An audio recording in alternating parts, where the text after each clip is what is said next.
Hello ਅੰਮੀ, ਤੇਰੇ ਭਾਈ ਨਾਲ ਵਿਆਹ ਦਿੱਤਾ ਈ ਹੈ। ਜੇ ਘਰ ਉਹਨੇ ਕੋਲ ਕੁਛ ਖਾਣ ਵਾਸਤੇ ਮੰਗ ਲਵੋ, ਉਹਦਾ ਕੋਈ ਤਦ ਹੀ ਨਹੀਂ ਹੁੰਦਾ। ਜੇ ਅੱਜ ਸਾਨੂੰ ਬਾਲ ਬੱਚਿਆਂ ਨੂੰ ਲੈ ਕੇ ਪਾਰਕ ਵਿੱਚ ਆ ਗਿਆ, ਇੱਥੇ ਵੀ ਨਹੀਂ ਕੁਛ ਖਵਾਉਂਦਾ ਪਿਆ।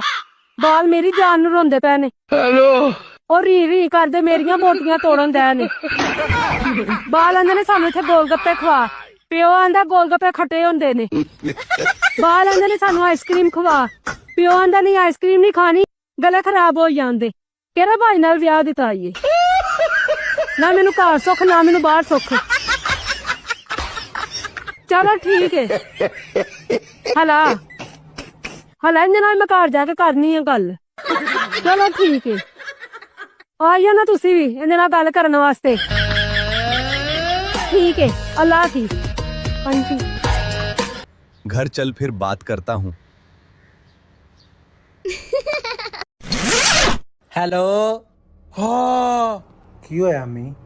नहीं अम्मी अल्लाह खैर करे की होया? किवें अम्मी ओ ना करनी मैं नहीं मनदी। अम्मी की होया की किदा फोन है? या अल्लाह खैर अल्लाह की बनी। होए होए होए होए यार बहुत ही बुरा होया, बहुत ही बुरा होया।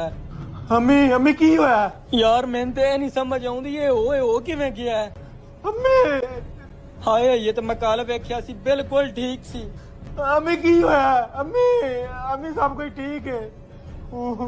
भाई भी मोटरसाइकिल लेके बाहर निकले, अब्बू हरी भी बाहर दे मुल्क आंदे। अम्मी पता नहीं किते ना की बन गई। हुण अफसोस की करना है, ते रब वालों ही इंज मंजूर सी। अम्मी की होया की? अम्मी की होया? अम्मी की होया? की ਤੇ ਤੁਸੀਂ ਚੈੱਕ ਕਰਵਾ ਲੈਂਦੇ, ਕੀ ਪਤਾ ਪੱਖਾ ਠੀਕ ਹੁੰਦਾ, ਉਹਦਾ ਬਟਨ ਖਰਾਬ ਹੁੰਦਾ। ਉਹ ਤੇਰੀ ਹਾਲਾ ਦਾ ਫੋਨ ਹੈ, ਕਹਿ ਰਹੇ ਨੇ ਸਾਡਾ ਪੱਖਾ ਸੜ ਗਿਆ। ਕੱਲ ਹੀ ਤੇ ਠੀਕ ਚੱਲ ਰਿਹਾ ਸੀ।